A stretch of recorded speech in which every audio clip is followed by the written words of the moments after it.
Si Utoy. Kung hindi pa napuno ang memory, hindi pa ma-edit, oo. Dahil dyan, apply muna tayo ng sunscreen. Don't forget to put sunscreen muna. Let's go!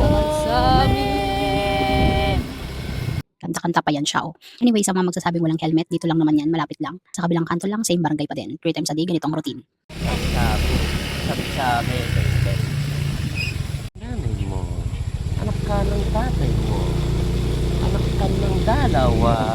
Yep, ito mga cute na babies ang pakay. Mabilis ang ligo na agad ng mga babies bago pa magreklamo ang kapitbahay. Char, brush lang ng sahig ang maganda, isang side lang naman sila dumudumi. Madaling linisin. Sa part na ito nga ang kuya nagpe-prepare na ng food at nang makapag-breakfast na sila. Kain ng madami para busog-lusog.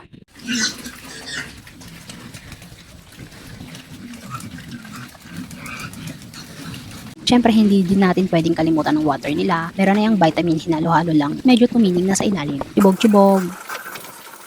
Actually, 6 months ago na tong video na to at talaga namang malalusog ang first batch namin. Kumita ba kami? Abay, oo naman. Naubos na din, ha? 2 college graduate, nagba-backyard farming, diploma earned, diskarte activated, backyard piggery edition. Nahiya ba kami? Mukha ba kaming nahiya sa lagay na to? Well, hindi nakakababa ang pagnenegosyo. 2 college graduates losing diskarte over fried. Di masama, di ba? O siya, thanks for watching. Follow for more.